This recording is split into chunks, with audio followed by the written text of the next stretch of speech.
Good evening and welcome to Open Your Mind Internet Radio. You have myself, Alan James. And you have myself, Stephen George. Very good evening. Good evening. It's Sunday the 19th of May 2012. So we have we were planning to have Tony Z on the show along with Tami Pepperman, but unfortunately Tony's computer blew up. But we still have Tami, and we're going to be talking to Tami about the OPPT stuff, which is the People's Trust. But before we go down that route, we'll get the communications off Steve. Absolutely. Communications, email info@oymireland.com if you want to send us an email during the week or during the show or whenever you fancy it. We also have the chat facility, the chat box on the website as well. So if you're listening to us on one of the streams and you want to join in the chat, or you want to... Wow, that's nice. You're playing with the switches. Alan's playing with the knobs, and the audio just got louder than... Oh, stop! There you go. That's uncomfortable now. There you go. Sorry, we have the chat... I have to turn the headphones down, sorry. That's just, it's very loud. We have the chat box on the site as well. So depending on what stream you're listening to, you can go along to OYMradio.com, and on the left-hand side of the screen you will see the live chat button. You can click there and you can log in. You can chat amongst yourselves. You can ask some questions to our special guest this evening if you like. And last method of communication, if you're near a phone and you want to ring in, you can. Give us a call on 046 927 1212. That's right, 046 927 1212. If you're ringing in from outside the Republic of Ireland, it's 00353 in front of that. Alan. Cheers, Steve. Okay, just a couple of things that we're going to go through as usual, but the first thing to say is obviously a lot of people have heard about TNS being shut down. Vin decided to close down the site, the TNS radio site, and he wants to spend a bit of time with family, obviously, for his own reasons. So, people need to respect his decision to do that, and obviously it wasn't an easy decision to make, but that's what he chose to do. I did speak to Vin during the week, and that's something that he's just decided to do. So, best of luck to Vin, and obviously, if he feels like after he has a break that he wants to get back on the radio, it'll be good to hear him back on. But the good news is that also, well, that's the bad news, really, that TNS is closed down. But the good news is that we are now broadcasting on Scottish Sovereign on the Land. We have a stream with Scottish Sovereign on the Land that we set up today. So hello to everybody who has never heard of OYM before, or if you might have heard of us but never heard our podcast or our show. Good evening to everybody. We're just watching the chat facility there. So if you have any questions that you want to ask our guest or ask us, by all means, type them on the chat facility. We can see you there on the chat facility. Hello to everyone.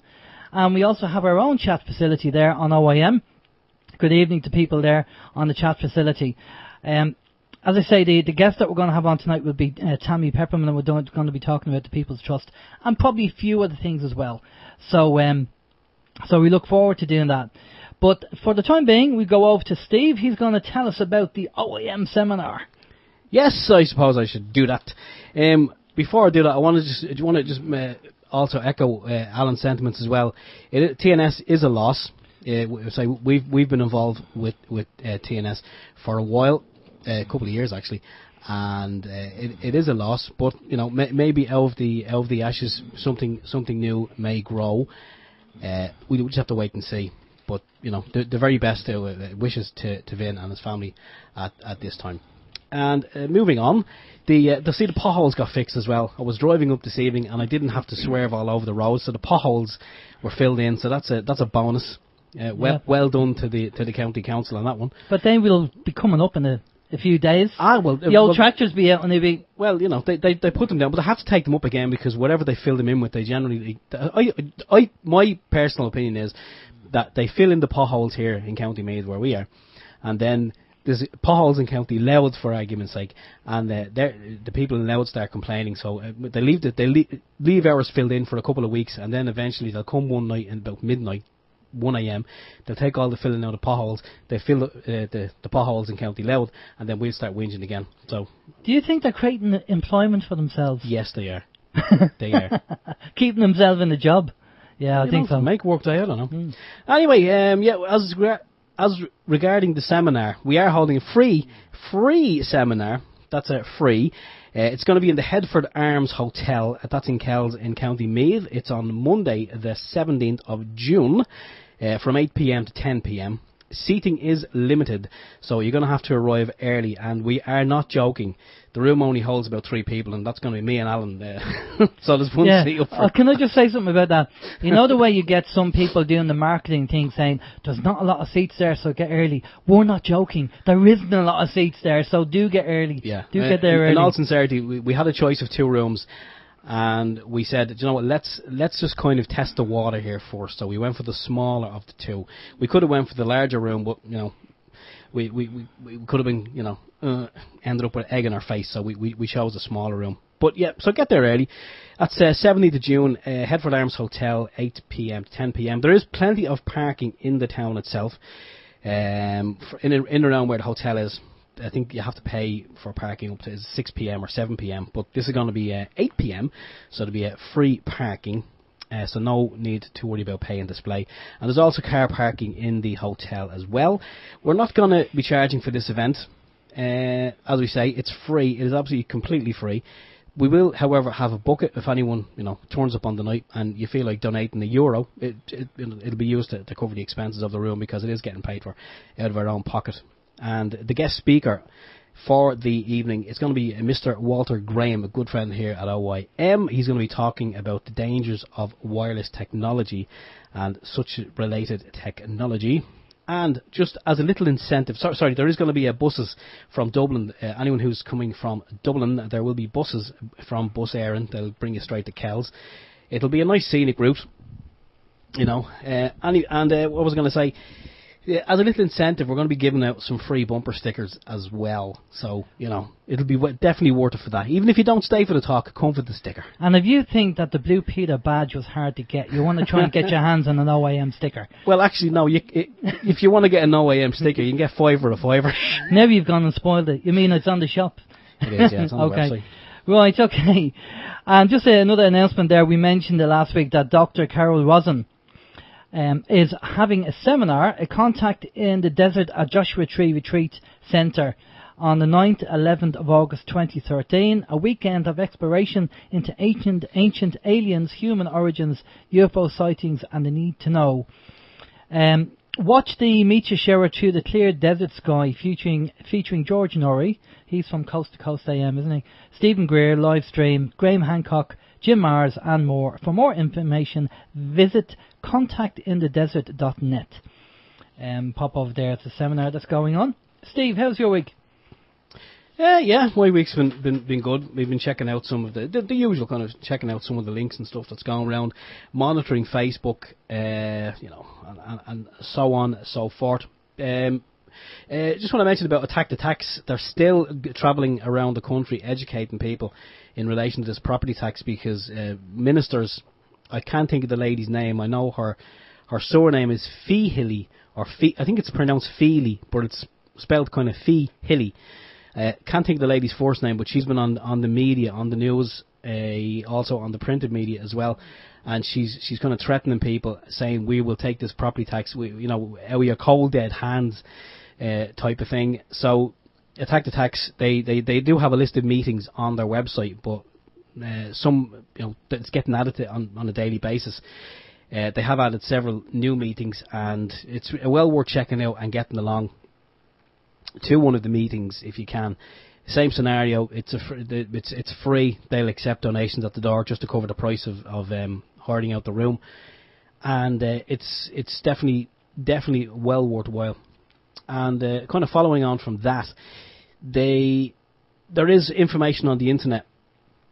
Now, I will put up a link to it. I do have a link, and I will put it up fairly shortly. But it is basically everything in a nutshell that Attack the Tax are saying, you know, at their talks. It's a long old document, but it's definitely well worth the read. And you may need to read it twice. For anyone who's kind of new to this information, you may need to read it twice, because there's a lot of plays on words, and that's kind of where the likes of our government, where they kind of get people. You know, for argument's sake, when you're told you're required to fill out this form, and people go, oh, I'm required, so I'll just go and fill it out. but you're not. No one can hold a gun to your head and make you fill out a form. And the same with this property tax. It's all based on you making a declaration. No one can force you to make a declaration against your will. Anyway, I'll put up the link. Definitely, it's good information. So if you cannot get to one of the Attack the Tax meetings, definitely have a read of this document. As I say, it's worth its weight in gold. And also, I'll stick up a link as well to anyone who's been using the return to sender labels. I know I've been using it. Alan's been using it. I'm sure thousands of people across the country have been using it. But did you ever wonder, when you break down what's on the front, I do not understand you, I do not, when you break it down, do you know what it means? But we came across, Alan pointed me in the direction last evening of a website, and they had the information on it, and it's broken down, and it tells you exactly, it kind of dissects it line for line, and it's an eye-opening little read, so that's a good one as well. The last thing on my little list is the whole vaccination thing again. Anyone who's a regular listener knows that my little baby is now 5 months old, and we keep getting these calls from the public health nurse about this MMR vaccination and so on and so forth. And my wife received a phone call the other day from the public health nurse, and she said, right, so you still haven't got your baby vaccinated. Well, listen, I have a form. If you're not going to get her vaccinated, I have a form that must be completed. So I'll probably drop over to you and we'll fill this form out. So I was kind of mulling that over in my head, and I said to my wife, if she does call, you fill out nothing and you sign absolutely nothing. And then I got to thinking, maybe we could draw up our own form and give it to the public health nurse and say, well, okay, if we do decide and we go ahead and we get this vaccination as you recommend, and something happens to the child, so I'm gonna construct a little form. If I can't find one on the web pre-done, I'm gonna draw up my own, and I'll hand it to the public health nurse, and it'll be kind of a touche. There you go. Well, we'll need this form filled out if we are going to go ahead, and that's to say that because, as Alan and I were discussing yesterday, the pharmaceutical companies, they have kind of things in place where if anything happens to you because of some vaccination that you got, well, they're in the clear. They cannot be prosecuted. So you have to, somebody has to pay. If something happens to my child, well, I want to hold somebody responsible. And if the pharmaceutical companies are not going to, step up to the mark, well, then I'll hold the public health nurse or the doctor personally responsible. So we're going to draw up a little form and see how that goes. And other than that, it's that's pretty much my week, just the usual, You got a question there. Do you have the website address where the description of the RTS is? I'm going to post it up now. Just give me a moment, because I cannot multitask. I'm a man, remember, so I cannot type and talk. I can't even copy and paste and talk. Do you want me to talk while you're typing? Well, I'm just going to copy and paste. Yeah, okay, no worries. Anyway, that's me. Done and dusted. How was your week? Okay, well, not too bad. A few things going on. If you remember last week, we talked about ODD, the fact that Lauryn Hill from the band The Fugees has been diagnosed, apparently, that's right, of ODD, which is oppositional defiant disorder. So that's what we all suffer from. Anybody that's in the truth movement, like me and Steve and everybody else listening to the show, if you're against the government and you're in the truth movement, you're suffering from oppositional defiant disorder. Well, of course, I kind of went on the search and I thought, hang on a minute, if they're going to pencil us with some kind of label, there must be a label for the people who are the sheeple and who aren't awake. And I found the actual label, I found the name. Okay, so when people call you ODD, you can call them a neophobia. Neophobia is the name. Okay, so the I'm okay Jack attitude, the neophobia, is the fear of new things or experiences. Okay, the fear of new things and experiences. In psychology, neophobia is defined as the persistent and abnormal fear of anything new. In its milder form, it can manifest as the unwillingness to try new things or break from routine. Mild manifestations are often present in young children who want the small portion of the world that they know to remain constant, and elderly people who often cope using long-established habits and don't want to learn new tricks. Neophobia is also a common finding in aging animals, although apathy could also explain or contribute to explain the lack of exploratory drive systematically observed in aging. Researchers argued that the lack of exploratory drive was likely due neuropsychologically to the dysfunction of neural pathways connected to the prefrontal cortex observed during aging. So anyway, in layman's terms, what are you saying? In layman's terms, basically, people who don't like change, sure, leave it, that's the way it's always been done, and they don't want new experiences, and they're stuck in their belief system. And, you know, that's where they're comfortable, I suppose. Well, they're called neophobic. They're neophobic. So if they're going to call us ODD, which is oppositional defiant disorder, they are neophobia. They're suffering from neophobia. And you can go and Google that and check it out on the internet. And of course, the one other thing that's on the list before we get our guest on, Ireland got 1 point in the Eurovision. How fantastic is that? Seriously. I'll tell you, if we put Father Ted in with My Lovely Horse, we could have done 10 times better. No, I'm sorry. Now, I didn't watch it, right? Now, I know I didn't watch it because I was on Skype to Alan at the time, so I know I didn't watch it. That's how I know he wasn't watching it either. But, I mean, 1 point, I actually heard the Irish song during the week. The chap I work with, he said he was going to be watching it, and he asked me, he said, have you seen the Irish song? It's not bad. And I went, no, I haven't. So he stuck it on the computer on YouTube, and I have to admit, I mean, seriously, it wasn't that bad. It was one of those songs that you could actually imagine getting played during the summer at some rave or some disco, you know, Ibiza or something like that. I mean, it wasn't that bad. Seriously. Well, I 1 point. To be honest with you, I didn't hear it. I didn't watch it. I just heard on the news that Ireland got 1 point. Yeah. But then again, we don't want to win because all we need is a Eurovision that will completely bankrupt the country, you know? Yeah, do you remember that? I mean, people used to say, oh, isn't it great that we won? And, you know, people are going, yeah, it is. And then other people are going, no, it's not. Because if we win, that means we have to host it, and that's going to cost a couple of million to set up. Just a couple of comments. Steve's going to post up that link regarding the description of the RTS. Done and dusted? Hang on, sorry. Did you put it on the other one? No, I didn't. Okay, stick it on the other one there, Steve, please. And somebody else here, Kelt2013, said, doesn't ODD just stand for odd? Yeah, basically. We are odd. I suppose that's one way to look at it. We're odd people. Okay, we're going to bring in our guest tonight. And this lady is Tami Pepperman. Tami has been, I'd pretty much say, I think Tami will probably change, she might agree with me on this one, but I think she's against the OPPT and what people have been talking about the OPPT. So, but we'll find out more. So, good evening, Tami. How are you doing? Great. How are you? Not too bad. I was getting worried there. It's very quiet. Good evening, Tami. Before we get into the OPP stuff, I have to say, it's a pity Tony Zed couldn't get on. He had a problem with his computer and it crashed out. So, because Tony was going to be on with you as well, we were going to be talking about this. But that's technology and that's IT for you. What can you say? But Tami, tell us a bit about yourself. Before we go into the OPPT, tell us about yourself and your background and what you're doing and what you've been involved in. Well, what we've done is we've had Congress under indictment in U.S. District Court in Northern Indiana because we came in under the Sovereign Immunities Act, 28 U.S.C. 7, the Foreign Sovereign Immunities Act. And earlier, before I forget, I want to go into something that earlier you were speaking about people being diagnosed and everything else. That is Congress.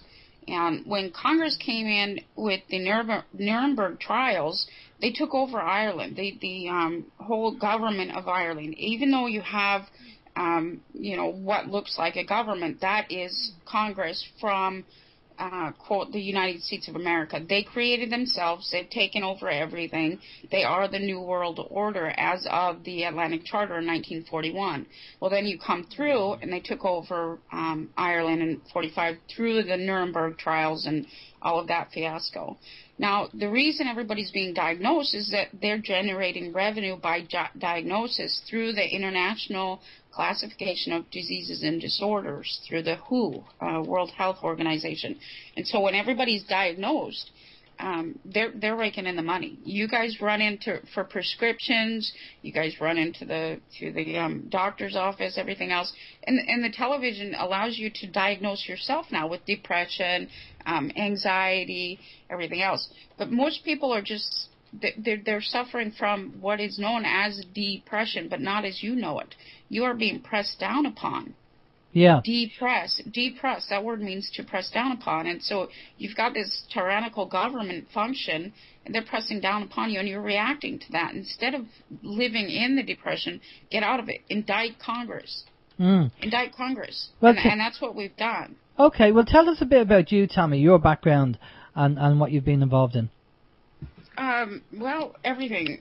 What we do is we teach international law, we teach ecclesiastical law, and we hold them accountable for what they've done. We're having a lot of success. Last night we had a federal judge on the show, and he basically admitted that they're selling court judgments to each other, and that's how they're generating more revenue, because they have you in the chute. They generate revenue through the psychology industry, medical industry, and the criminal industry of law. And this is all they do. Everything that you know is put upon you by congressional act. And everybody needs to rise up now across the globe.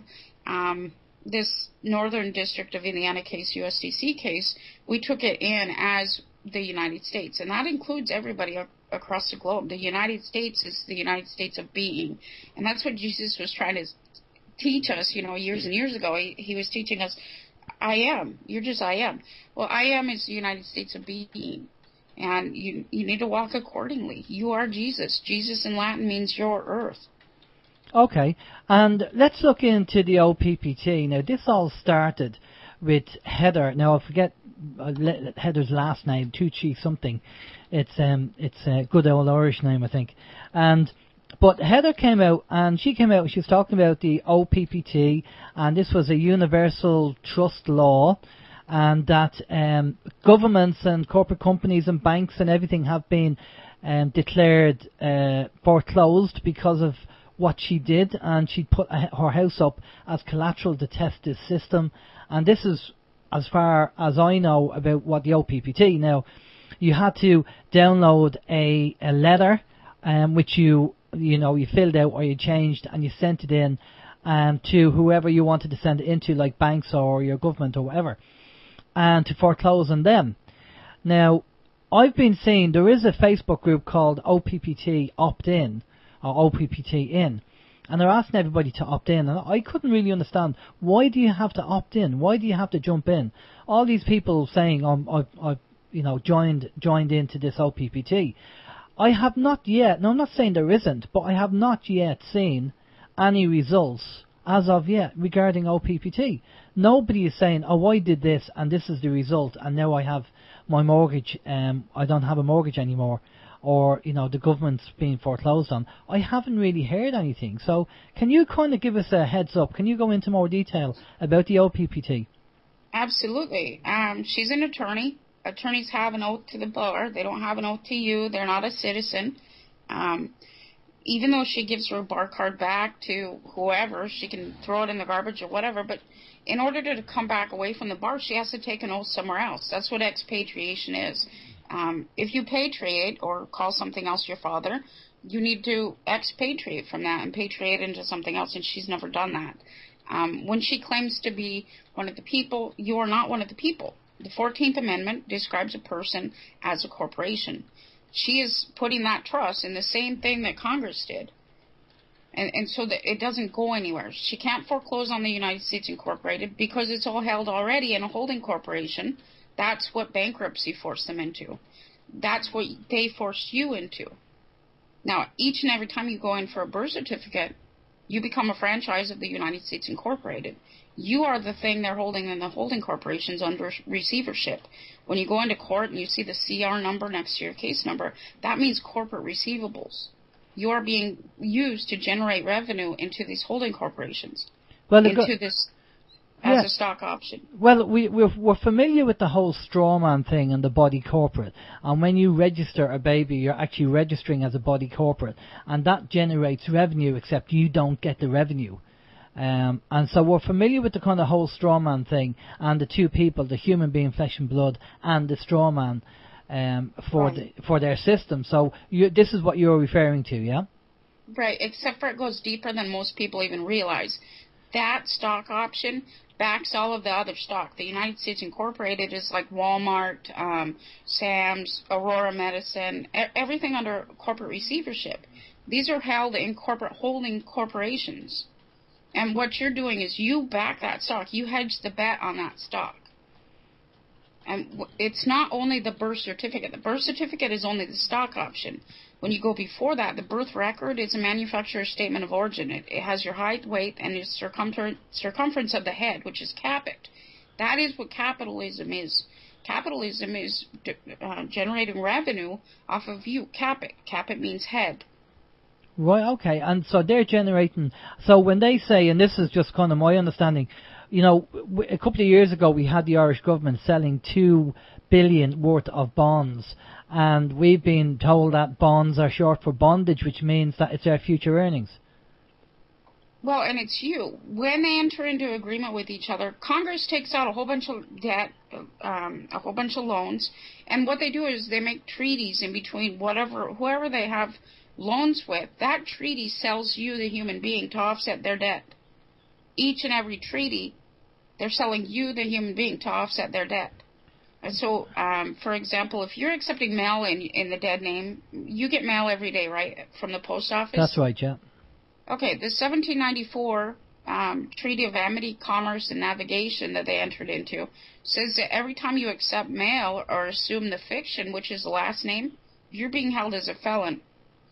Under 18 U.S.C. 1342, that's a felon for you to assume that name because that's their name. The last name is theirs. They have a patent on that last name. And what most people don't realize is that the first and second name, it's fine. That's the name that your parents gave you. The last name is what they gave you long ago under letters patent, and it only describes you as a new species of human being. That's what a family is. Family means genus. So they're describing you as a new species in order to maintain that patent. My maiden name is Eric's son. They describe whoever as Eric's son. And then there's Smith, which means blacksmith or silversmith. It's a description of what you can do as to production value. Okay. They hold the patent on that for that reason. So what we're going into the case where that we have the straw man, the uppercase letters, which is the body corporate, which is the corporation, and because at the moment what we have over here is a lot of people are using the return to sender, and they're talking about that the government want to contract with you all the time. They want joinder. So people are being told to get the return to sender stickers and basically tell them, no thanks, but I'm not contracting with you, send it back in the post. Right. And if you return a bill within 10 days, then it doesn't become a law. But if you don't return that within 10 days, it becomes a law, and you're stuck with that. You have that bond established. That is posting your own bond by post.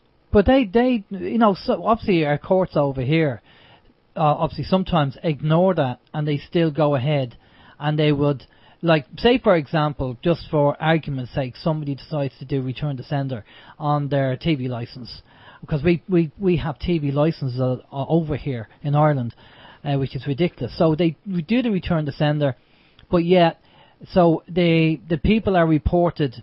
I don't know how that would really work. Let's do the return to sender on a parking ticket, right? That might be better, right? Okay. Let's say you get a parking ticket and you do the return to sender, and of course they don't get paid. So there's a bench warrant set up for you in court because you don't turn up to actually, you didn't pay the parking ticket. So then the police or the Gardaí, which is what they're called over here, come out to pick you up because obviously you get sent a summons and you obviously return the sender on that as well. I mean, if the system says that it's all contractual and you send this back within 10 days, surely that should be it. Why are You also need to indicate your intent. And what we do here is we provide them with an equitable estoppel. We send this into court and we say, hey, look, somebody's bringing me into court on false language or conduct, and this court doesn't have any jurisdiction. What this does is it asks them to prove up their title. Show me that you have a title to me, and then you can sue me. But if you don't have a title to me and you can't provide that to me, you don't have a suit. You don't have anything. You don't have any jurisdiction. And that stops them. You need to stand on your own authority, because for some reason everybody believes that Congress or these lawmakers have a allodial title to the estates. They have nothing. Originally, the charters of Ursu and all of these other charters, they just came in and agreed with each other that they're going to raise the land, take the land, raise it, put you into perpetual servitude. Okay, there's no allodial title. Absolutely no allodial title. And so you need to do the equitable estoppel. Ask them, show me your title. Okay, so show me that you have any ability to bring me into court. Okay, so the title is basically ownership. If they don't own you, then they've no right to demand something off you. Absolutely. Right. And they might maintain the patent. Make sure that you're not using that last name. That's the thing that they own. Don't use the last name. Use the proper name. The proper name is their first and middle name. Okay. That's it. Right. Okay. So, but obviously on the system, for the likes of electricity and bank accounts and all that, everybody has been using their last name for these bank accounts. So how does that work? Would you go in? You said you have to go down to the court and issue an estoppel, but do you go in and you tell them? No, you never go in. And what you're going to do is you're going to provide them with the equitable estoppel, and what you want to do is you want to put on admission statements, which means evidence. You're putting on or admitting evidence on a court record, the evidence of your be living or be alive, and the evidence of the crime that they've just committed. Somebody sent me a letter that says, I'm facing jail time for this. This is criminal coercion. So you want to do a motion to show cause criminal coercion. Nobody can hold you in contempt for a crime you haven't committed. Tell me what the crime is when I didn't get a television license. You're telling me, you're forcing me into contract. I don't contract with these people. I don't have another father. Yeah, but okay, I'm going to be devil's advocate here.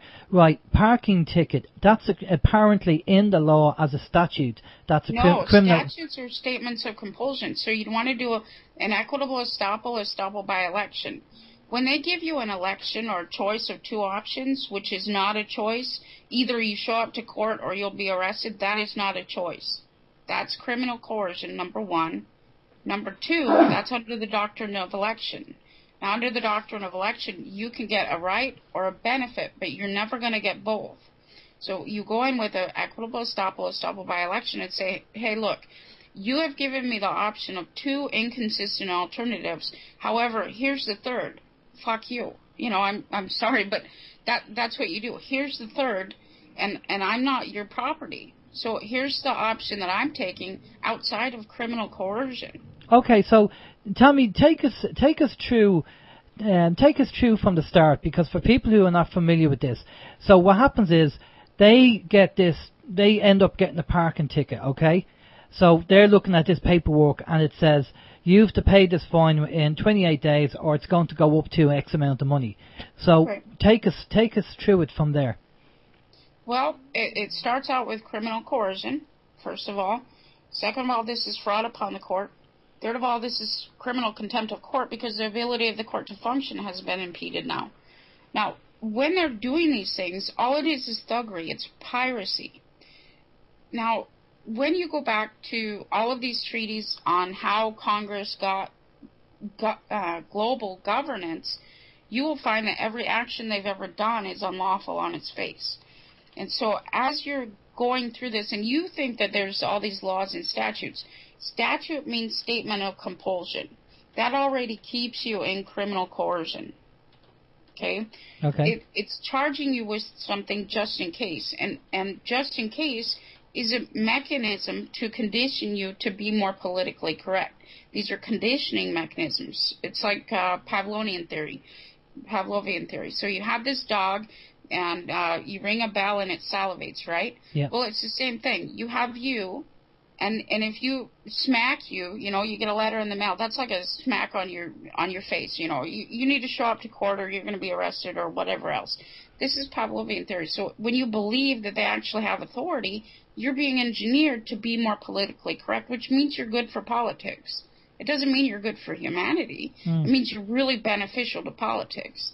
Once you step out of that mindset and start holding them accountable, they absolutely have no authority at at all. But what if they ignore what you've done and just send the police out to arrest you anyway? Well, they can. But the rules, Admiralty law stipulates that if somebody comes against you and they put a public lien or a lien on a public vessel, that they're assuming the charge. They take a risk. All of this, the court system is the game of chess and the game of risk.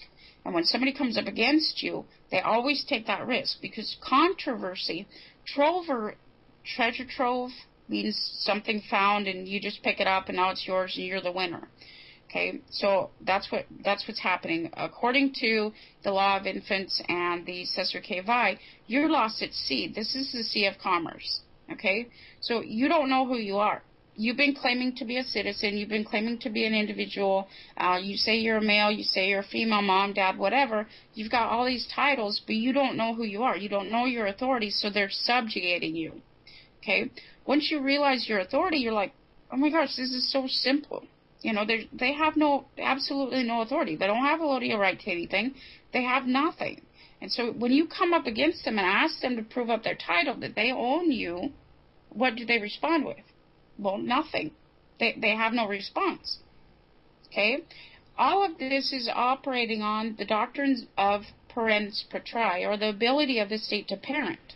Number one, for the state to parent, parens patriae says that they have to evidence harm upon a human being right now, not in the future. So when you get a speeding ticket, it says you're speeding and you're about to hurt yourself. That's just in case. That does not fall under the doctrine of parens patriae. You haven't harmed yourself and you haven't harmed others. So the state does not have the ability to protect you unless you consent.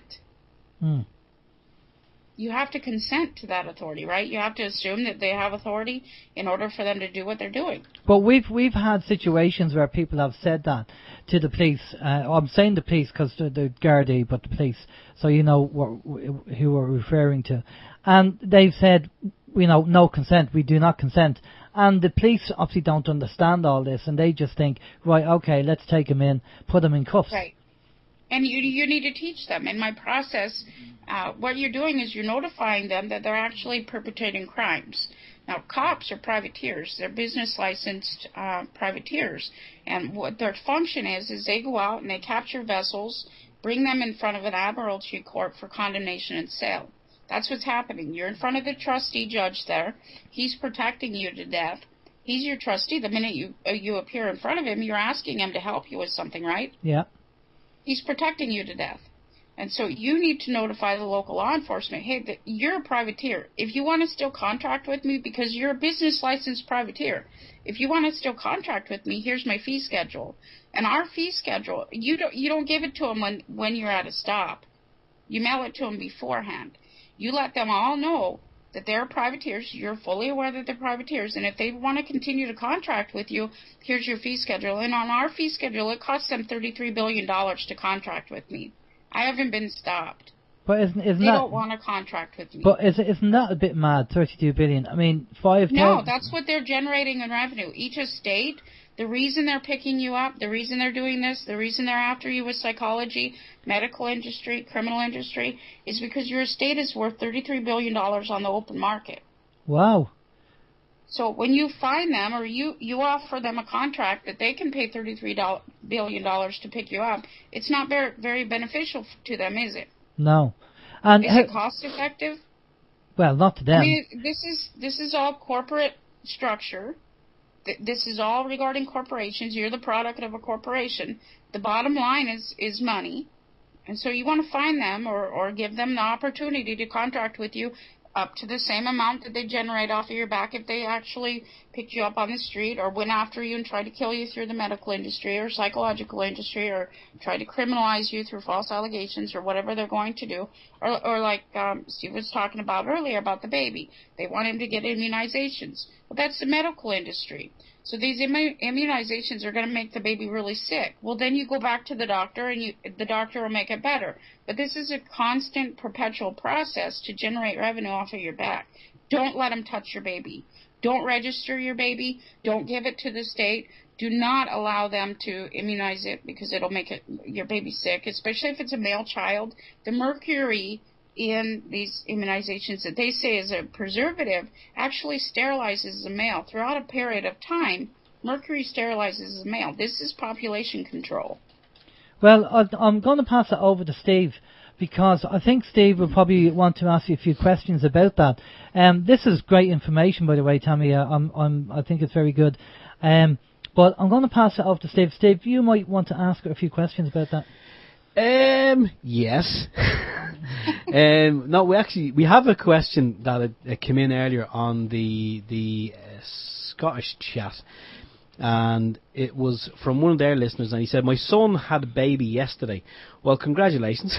I didn't know men could have babies, but obviously that's my attempt at humour, so we'll rush on quickly. His son had a baby yesterday.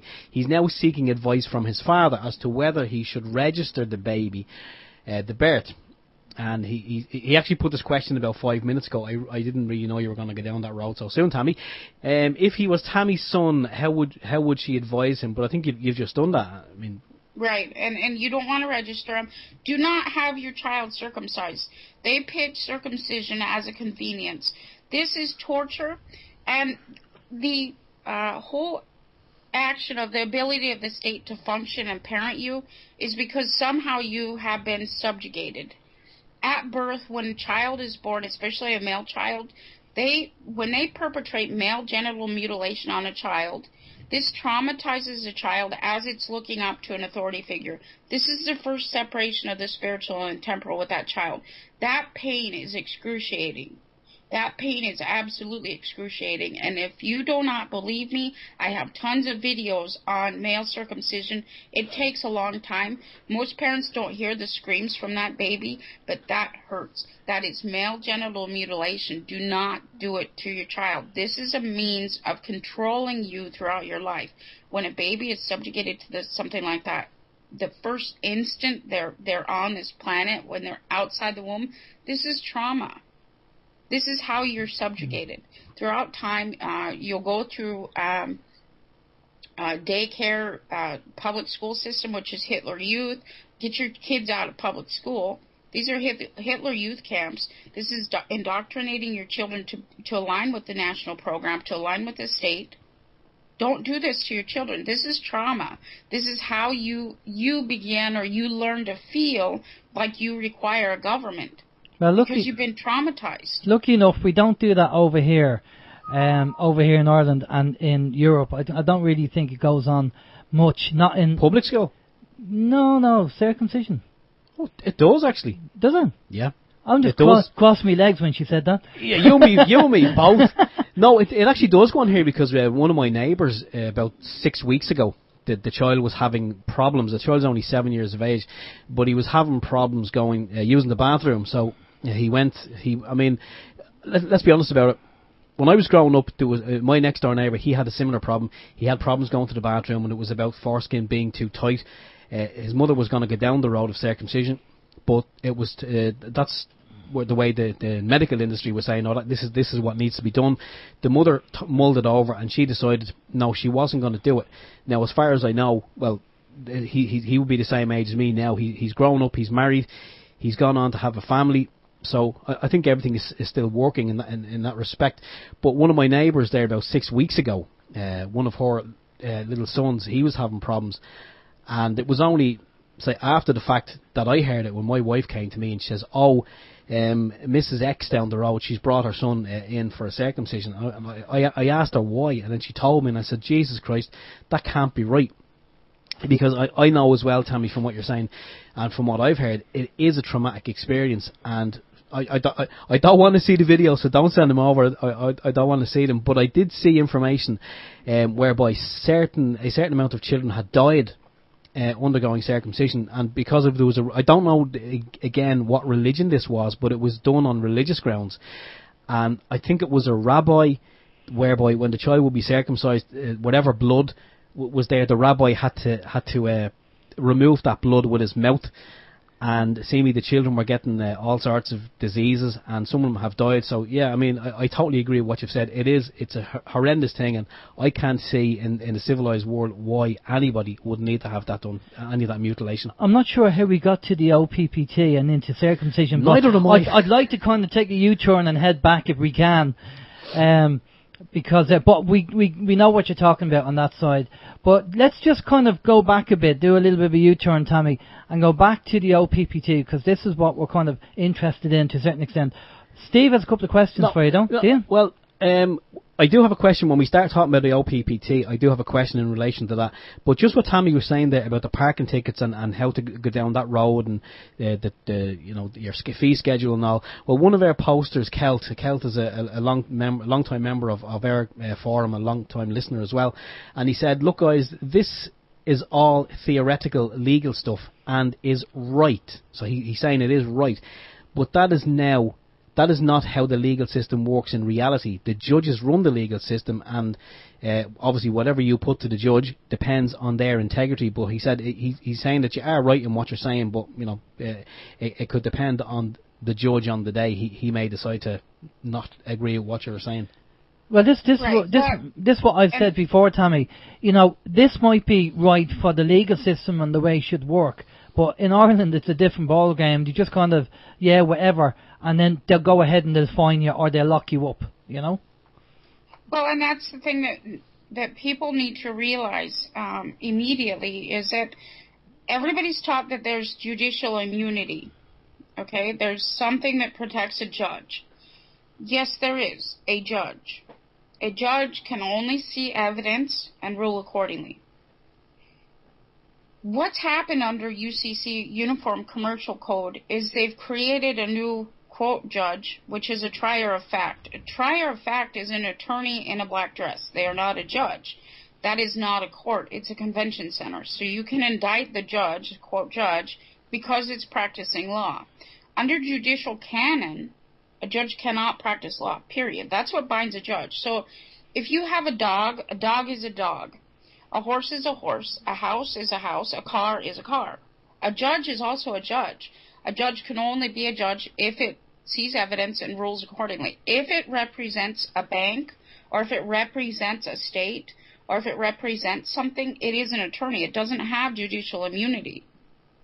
You need to indict that thing. It's not a judge. It's an attorney in a black dress. Indict it for practicing law. Its law, its foundation comes from judicial canon, and it says, "Thou shalt not practice law." If you're a judge, you don't practice law.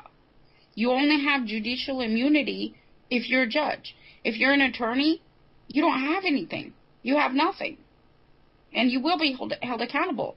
And last night we were doing that interview with the federal judge here, Judge Naidu, and he admitted to human trafficking. Wow. He admitted to human trafficking because this is what this is.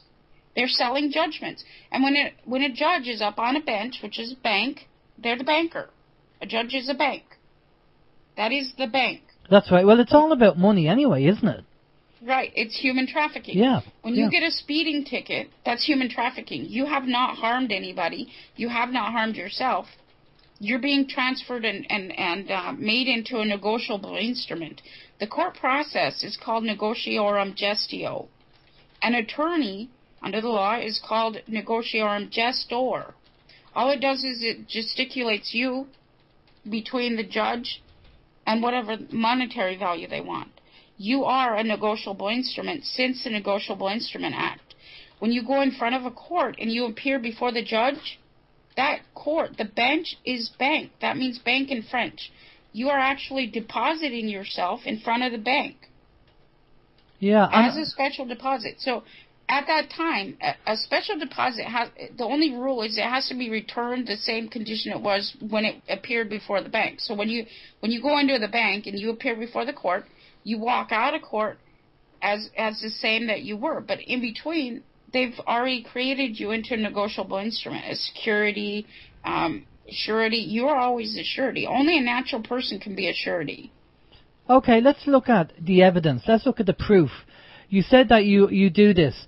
Do you have people, because obviously this is a question that has been raised actually on the chat forums, have you had success with this? Is there actually people that have either done a schedule and got paid, or have applied this process and just got, didn't go any further? The court just left them alone? Well, once they do the fee schedule, the ordinance of the states, the E4 letters, the bank letters, all of this, notifying them that we know that this is a business structure, this is a corporate structure, here's our fee schedule. Once we do that, they no longer attack us because they don't want to contract with us. Right, okay. And how successful have you been with this? How many people have done this and it's worked for them? A lot. I mean, nobody's been arrested since they've given their fee schedule under somebody else. Phil, for example, Kurt Kallenbach came in and quit-claimed him. So if you quit-claim yourself, you're lost at sea again. Don't do that, because after Kurt Kallenbach quit-claimed Phil was arrested another couple times, and Adam was arrested a couple times, but that was due to a quit-claim that occurred in between. But other than that, they lay off of us. They do not want to contract with us. Right, okay. I don't know how that would apply over here, really, because, people have tried going down that route. Even when you go into court, one of the things that has been said, and again, we just kind of playing devil's advocate, Tommy, is when you go into court, the first thing, if you're actually, if you go into court, if you're brought there, let's just say you're brought there, is to say to the judge, the first thing is to, one, object when they call your name, and ask them, is it a civil or criminal matter? Well, wait, no, you don't. Okay, if you object to anything, you're submitting to the authority of the court. If you go into court and you say, well, you got the wrong person, you're submitting to the authority of the court. What you do is you stand outside of court and do the equitable estoppel, and it tells the court, look, somebody brought me into court based on false language and conduct. This is telling them, this law enforcement agency doesn't have any authority to arrest me because I haven't done anything wrong. They brought me into court on false language and conduct. Who would you give that to? The court? You mail it into the court, or you take it into the court clerk, but you never enter into as a deposit in front of the court judge. Okay, so you get stopped for speeding, right? And obviously you take the paperwork from the police. From the police officer, because at the end of the day they don't know the system. They're just doing what they're told to do. Right. So you take the paperwork and then you take the ticket that you just got, and you do an admission statement, and you admit the ticket on as evidence. And you say, look, this guy just tried to kidnap me. He's a privateer. We're not going to have any of this because it's false language and conduct. This court does not have any jurisdiction because this is vexatious litigation. Somebody just brought me into court based on a lie.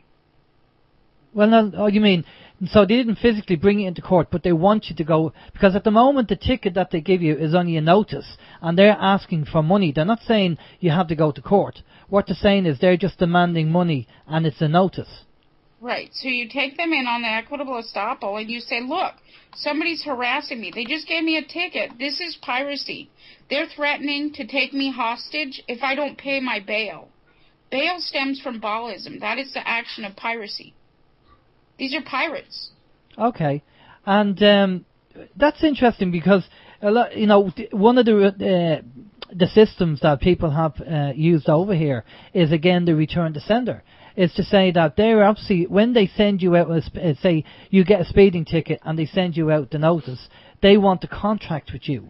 So what you do is, the whole idea here is just you return the sender. You don't know who they are. You don't have a contract with them.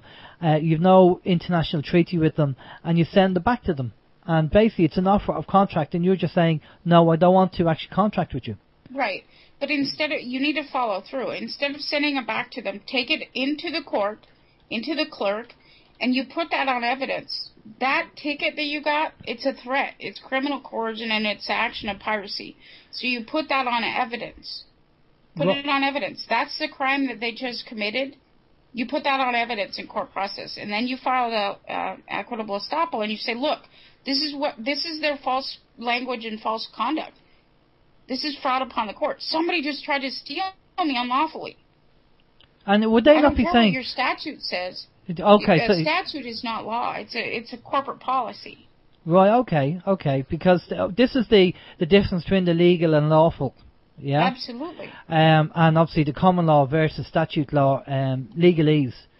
And this is what we're myself and Steve have been kind of getting our head around this as much as we can to understand it. But I do. I've just in the Skype box there, Tommy. I've just dropped you in a link to the sticker, and the explanation of it is what we use. Say, for argument's sake, I'm currently using that and have been using it. I've used it several times in relation to a TV license. In order to, there's some stupid act over here that if you have a television receiver, you must have a license, and it's just a way of generating revenue for the state broadcaster. But whenever they try to contract and get us to, they send out a notice in relation to the license. We just apply one of those stickers that you'll see in the link. And we just return it to sender. So, and it's just basically saying that we're not going to contract with them. We generally don't. That kind of thing would never really end up in court at the initial first couple of letters or notices that you get in. So I mean, would that be enough in the short term? Right, and I would take it to court. See, if I get a letter that threatens me that they're going to kidnap me or hold me hostage in any way unless I pay a fine, which is the action of piracy, then I'm going to react and indict them because a pirate just tried to steal me. So you don't wait. Back. You don't hide from them. I mean, even if, like an ostrich, if an ostrich sticks his head in the sand, his butt is still up in the air. Well, it doesn't stop anybody from attacking you. It just hides your head in the sand so you can't see who's attacking you. Can I just confirm something? White Rabbit, the Spaniard, White Rabbit. Yeah. I was listening to White Rabbit speaking to Dr. Rock today on a show. It was a very good show, but White Rabbit said the same thing. He said, if you're defending yourself, that means that they're attacking you. He said, what you have to do is you have to fight back. So as Tammy said, is if they're trying to get you, he said, you just attack them. Go to them. You have to indict them. Yeah. Hold them accountable. They're stealing you unlawfully. This is the action of piracy, and I don't agree with that. Somebody just sent me a letter. It put me into another state. Do you realize that your state of being, like, you're walking around all happy in a state of being of happy, right? Yeah. When you get a threatening letter in the mail, you've been moved out of your state of being. They've already kidnapped you. That's interstate kidnapping. Well, one of the people on the chat facilities there, just their comment on the chat said, she's wrong. If you do as she says, you are showing recognition. Absolutely not. And equitable estoppel says this court never had any jurisdiction because somebody's trying to bring me in based on false language and conduct. I am not consenting to their jurisdiction. Yeah, now I will kind of confirm this because I was speaking to a guy he's not a solicitor, but he's like a Mackenzie friend, and I was telling him about, people coming to third party interlopers coming, maybe if they want to take your car or something, and he said do a notice of estoppel and give it to them, and have it ready and date it and say, if you take my car or take my van or whatever, you are liable, I'm holding you liable, and you give them a notice of estoppel. That makes sense? Absolutely. That's what an equitable estoppel is. Equitable estoppel says somebody's brought me into a situation based on false language or conduct, and you don't have any jurisdiction because there's no cause. There is no cause. There has to be cause in order for them to have a court case. And do you have... we'll talk about links later. And websites and stuff, because this is very good information for people, and I think knowledge gives people the power and also takes the stress away, knowing that if somebody's hassling you, don't be afraid to take them on and say, how dare you look for money or you want to do this. The trouble is that we have a newspaper over here called the Irish Times, and there's a chap, I don't know who wrote it, obviously a guy who wasn't very educated in the law. And they were saying, oh yes, all these people going around saying that, you don't have to obey the law and you can do what you like, blah, blah, blah. The typical stuff you get from these people. And I just can't understand why, obviously these, people, the barristers and the solicitors who go to college and learn about law, they're obviously not educated in this opposite side to the law. Or maybe they are, but they just want to ignore it because they know, whether you win a case or lose a case, it's a gravy train for them, and they make loads of money. Right, no matter what, and they are the ringers. Now, an attorney, it thinks it's not an actual human being. Attorneys are, most of the time, they're psychopathic, and it is a thing. They don't know the self, and they act as an accountant. The negotiorum gestor is only an accountant. It views human beings as objects. So it can count you and it determines your value. But it doesn't view you as a human being. It thinks like a psychopath.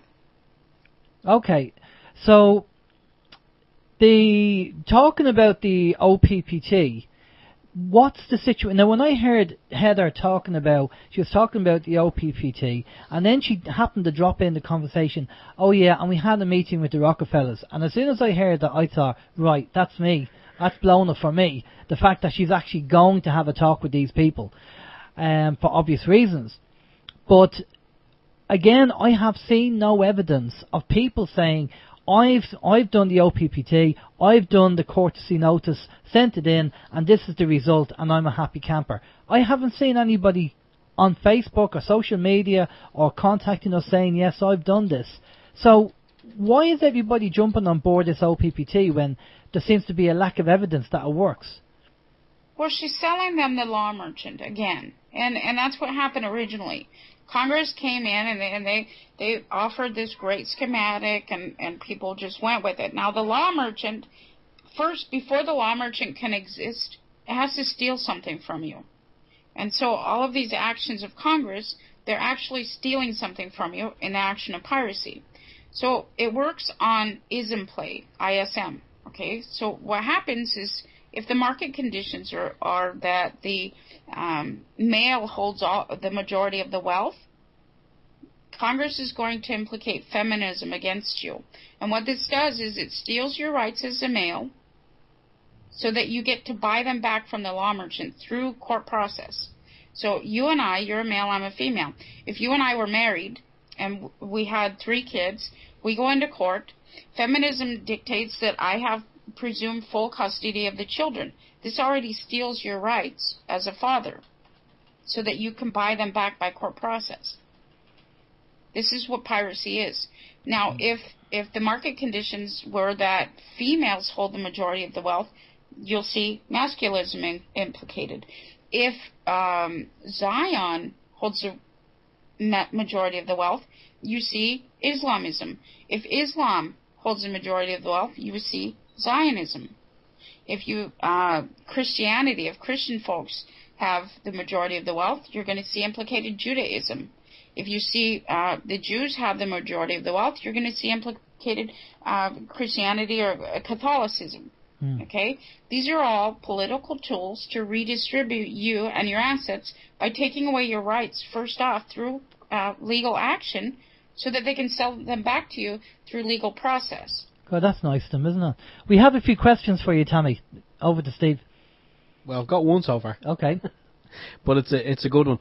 Again, it's from Kelt, and he wants Tommy. He's wondering, can you give us some clarification about Nesara, Nesara? He said you'll know what that means. Well, no, I don't. No, I don't. See, I don't follow any opinions. I try to stick with facts. You know, I'm a metaphysicist, so I don't like. You know, I really don't follow opinions or theories that people pull out of their rectum. You know, I don't have time for that. So yeah, no worries. There's I'm not too sure whether there's a lady or a gent on the chat facility on Sovereign of the Land, Neon Machine, and she has a question, but she said, can you ask the question from above? I think she said that. I think the question is just to kind of confirm that if you don't do anything, they'll keep coming at you. So you have to do something. Absolutely, and people need to be aware of how they come after you. Now, the legal process, everybody sees right now. We're seeing so many foreclosures and all this, so it's in the front of everybody's mind. But they're coming at you 3 ways. The law works in meta, which is morality, soma, which is psychology, and of course veta, which is law. Okay, so what they're doing is they're generating revenue all the way around you, using the medical industry, psychological industry, and the criminal industry. So even if you are in the fight for your house, you're also over here on this side getting cancer, or you're experiencing depression or some form of mental health issue, or you're being criminalized by false allegations. So you need to be aware, first of all, how they can wrap around you in all three ways: meta, soma, veta. And especially with the male, you are attacked most often by morality. You're always vilified using feminism. You can be falsely accused quite easily because the female's the use. She can go in and assign you, which is a bank assignment. Like if a female goes in and she applies for welfare benefits, social welfare benefits, what she's doing is she is assigning that debt onto your shoulders. By assignment, you're responsible for that. Because you have that attachment, they allow these adhesion contracts between you and the state, and she's the one that gets to sign off on everything that you're doing. And so we need to stop doing that. All of the females out there, stop doing that, because the VI can't take it anymore. We require our males. Our males have been slaughtered. Our males are used in perpetual servitude because the female under feminism, she's specialized. And so she has all these rights superior to yours, or she thinks she does. She's actually chattel because she's subscribing to the system. But all of that debt is going onto your back and your shoulders. Then you're taught that you're bad. So constantly you're just in a perpetual state of servitude. It's incredible how they put all this together in such a spider's web. Now, wonder people don't understand it. And obviously, if you go in and do the wrong thing, they'd probably get you anyway. So you really want to know what you're doing before you do it. Absolutely. And the bottom line, number one, you need to start with the self. You need to get to know the self. If you call yourself an individual or a citizen or anything like this, or you live in a republic or whatever else, you're subscribing to that authority. Stop claiming to be those things. It's all in the title. If you look at where the word name stems from, it stems from the word nam, and it's the original distress. This is how they take you. They steal you by the name. You're claiming all these titles. I'm a good mom. I'm a good dad. Well, you're already a parent. They're telling you that you're a bad dad or a bad mom, but when you strive to seek that title, you're actually playing into the system. You're generating revenue by seeking that title. Just let go of these titles. You already are. Don't earn the right to be. This is what they're doing. They're making you, grabbing you at potential. The male mindset, you're more left brain. So starting with energy, they grab you at potential or potential energy, then tell you what to be. And so that allows them to own that energy for the lifetime of the energy. Okay, well listen, I'm going to just change a little bit, because here's a topic which is very hot in Ireland at the moment, and with your experience and your background, you might be able to help us with this as well. At the moment, our government, we bailed out the bondholders over here. I'm sure you're aware of that in Ireland. And basically, it wasn't sovereign debt, it was bank debt, but the government went ahead and made the people of Ireland pay the actual bank debt. And now we are suffering from mass austerity. People are losing their houses and everything else. At the moment, the government want to charge everybody a property charge, a property tax. Okay? Now, as far as we're concerned, you cannot force somebody to declare. You cannot force somebody to make a declaration, which is what the government are trying to do. So what they started off with was, first of all, there was a property charge where they wanted you to register. And a lot of people didn't register for that. Now the property tax has come out. And again, they've sent out forms to people to sign, making them liable for obviously the charge, the tax. Now a lot of people in the country, probably about half, if not a little less, have decided that, you know what, we're not going to pay it. So, as far as we're concerned, me and Steve have talked about it. It's not that they decided they weren't going to pay, but they also decided that they weren't going to fill in this form, which was you were making a declaration, and once you signed the declaration, you were then taking on the responsibility, saying that you agreed that you were liable for this charge. Sorry, go ahead. First of all, we need to start out with what is a bank. A bank is a bunch of attorneys. When you get a letter from a bank that says such and such attorney is representing the bank never contacted an attorney. The bank is a fiction. So what you're doing is an attorney comes to you, they want money, they're saying they're the bank. This is J.P. Morgan. You know about J.P. Morgan. Well, originally J.P. Morgan was a law firm. Sorry, Tommy, this isn't the bank. This has nothing got to do with the bank. This is the government. Right, but this is where it stems from. The bank is the government. Congress is a bunch of attorneys. Attorneys are the banks. So when you're contacted by an attorney, they're pretending that a bank contacted them and the bank wants its money back. Right? This is an attorney raising you. There's no such thing as that bank. That bank is just an illusion that you see because you can see a building, but the bank is actually your government. The bank is a bunch of attorneys, and they're raising society. When originally, Ireland was taken over by the Bull Pope, as you know, okay? So England came in and raised, and what happened was when England came in, they asked the sheeple at that time, they said that the church wants to donate a whole bunch of property over here. Well, the people said okay because they were charitable, right? Yeah. The church never owned that property. They consented to the church owning that property because the church said, hey, let's donate this, and the people said okay. They did the same thing here. That's the government. It's always been under ecclesiastical law. There is no separation of church and state. Somebody came in and just screwed you over. In 1802 here, what they did here in the United States was even more surprising. So in 1802, with the Acts of Enablement and everything else, they came in and they said, hey, we're the church, and we're going to donate 200,000 acres per college and give this land to the college just for you. And the people stood up and they're like, yay, yay, we'll have some free schooling. And they said, okay, let's donate that. Before that moment in time, nobody owned anything. They didn't own it. You consented to them taking your land at that moment in time. That was your land. You're the heir. Yeah. They don't own anything. So, they're pretending to own something by action of law. So you in your mind, this is all in the imagination. This is implied color and color. And so in the imagination, you're still seeing, these guys in white powdered wigs and everything else. That never existed. They never owned anything. You gave it to them by your consent because you're charitable. That's right. Now, this property charge or property tax, so a lot of people, what they did was just return the sender and send it back to them. Well, don't forget the SPV as well. What?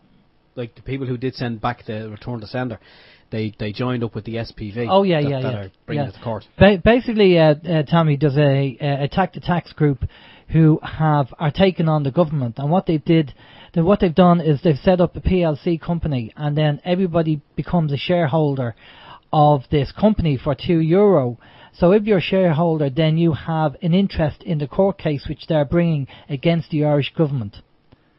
So the general idea is that if you get paperwork in saying to pay the property tax, you say that we're in the middle of a court case at the moment and we can't do anything until the case is actually being brought to court. Right, and you need to indict all of them. The Internal Revenue Service is an agency by estoppel created by action of law. The banks are an agency estoppel created by action of law. And the number one source of all that criminalization is Congress. So you need to hold Congress accountable, the bank accountable, IRS accountable, everybody coming after you accountable, and indict them for human trafficking. They never owned anything. And when you go after them, that compels them to prove their title. How are they going to do that? Well, I've got a question there, and it's something that you just said. One of the things that Steve has been looking into is a letter to his boss or to the company that you work with to say, I do not give you the authorization to take money out of my bank account or my salary to pay this property charge. So would you think that a notice of estoppel should be given to the bank and given to his employer to say, yes, do not do this, because this is a notice of estoppel, and if you do, you'll be going against the law. You'd be breaking the law. And you also want to send that same thing to your congressional legislation. You want to send that thing to the local law enforcement. You want to send that thing to the court. You want to send that to any form of administration to let them know, if you want to contract with me, here's my fee schedule. Other than this is an unlawful act, and I'm going to indict you, and then you'll experience my fee schedule. But you have to allow free will. And that's what a lot of people are not looking at. So they get stopped for a speeding ticket, and they'll hand them whatever, I don't consent, whatever. Well, that doesn't really have any function or effect. But if you notify them ahead of time and you say, here's my fee schedule, this is the law that you're breaking, you have no authority whatsoever, and this is how you can contract with me. If they enter into that contract with free will, that's a contract. That's under contract law. It's fully viable. It's allowed. You've offered them free will, and they decided that they'd like to kidnap you and pay those fines. But people have done this over here. I mean, if you look at that guy Dave in the UK, who sent all the relevant paperwork away, and apparently in the eyes of the law, if you send away and it's not redacted, you know, basically that means that's the law. So technically, this is what this Dave did. I just look based on the videos I've seen on YouTube. He did all this. He sent all the relevant paperwork away, and nobody came back and said, we disagree. But he was pulled up by the police. His car was taken off him, and it was put in a lockup. And they said, you're going to need to have your license, your insurance, and this. He never got his car back. He had a fee schedule and everything else. Did all this. Follow through? Well, because what happens is they cannot answer when you do a motion to show cause and show their criminalization. Now, what we've done is we went back on the October 15th, 1777 Articles of Confederation that Congress entered into with themselves, and we've indicted Congress based on that contract. That contract entered all human beings into servitude. It allows them to be prostitutes. So we went after them for promoting prostitution, for servitude, for all of this. Well, when they didn't come back and they couldn't argue or overrule, we had to lay down the default. Well, then you have to lay down the remand, and you have to follow through completely. You don't stop. Now, when you indict them, they can't hear the case because they're party to the case. They're under indictment. That means that they've abjured the realm of the court. That court is empty. You need to take that seat on the bench. You're the judge. This is how politics works. That's how they got the position on the bench, because you agreed to it. Now you're getting the position on the bench because you actually have title to the land. The estate is referring to you. You own that title based on the law of possession. Possession is 9/10 of the law, correct? That's right. That's what they say. Who's inside of your body right now? Who's inside of your body? I don't know. What possesses your body? The devil. You do. Yeah. You do. They don't have a legal right to that body. Imagine saying all this if you got stopped by the police. He'd just say, go on. I'm not going to even bother. No, you need to give them what we did was we legislated law. We call it the ordinance of the states. We send it out to all law enforcement, and we say, look, you never argued this legislation. Nobody could overrule this legislation because it's law. There's no overruling authority. And then you say, here's my contract. But in between, you're noticing them that the state includes you, this child, this child, this child, and you can have other people in your house. You need to establish your house. What you're doing right now is you're living in the House of Representatives. By submitting to them, you're saying you're a citizen of their house. So you're allowing them by default and not dissenting to own that estate. They're only holding it because you haven't held them accountable yet. Okay, and just talking about houses and estates, where does it come in with the likes of SPVs and banks and mortgages and fractional banking? You know, we know that banks have never, they don't have any money really, and they give out fractional money, and then they sell on your property. When you sign your sign of nature, when you sign that, then that's a promissory note, and they sell that on under an SPV. I mean, right, and you need to go back and you need to obliterate that document. First of all, mortgage means dead pledge. So that's how they send you summons. You can only summon the dead. If you answer a summon, you're admitting that you're dead. Okay, first of all, that's how they get you. Under the law of infants, you're not dead, you're not alive, you need to be taken care of. That's what the Declaration of Independence was here in the United States. It declared you in a pending state. Pending. You're not dead, you're not alive, so you require being taken care of under the law of infants. Once you assume your authority, you're no longer an infant. You know exactly who you are. The ecclesiastical law is founded on the fact that you don't know who you are. They've taught you're all sorts of stuff. Male, female, man, woman, mother, father, doctor, teacher, whatever. All these titles, that means you're a split personality. You have a whole bunch of characters inside of you, and you're always assuming another title. You don't know who you are. You're God. Somebody taught you that you are not God. Yeah. The only way that you can control God is to teach him that he's something else, right? Yeah. So all this time you've been striving to be something else, and that's how they get you. You need to notify them. I'm back. I'm not consenting to this. Show me that you have any allodial right to the body, and then I'll be fine with you. But other than that, if you'd like to contract with me, it's going to cost you $33 billion. Wow. And you need to hold to that line. You can't subject and say, oh, I want my constitutional rights. A constitution is something that you consist of. If you have a glass of milk, half full of milk, that glass consists, its constitution is milk. Now, if you are filled up with a constitution, you're what? An individual? A citizen? But this is displacing your soul. Your soul is not just the physical soul. It's a metaphoric example of where you've gone. You're separated from yourself.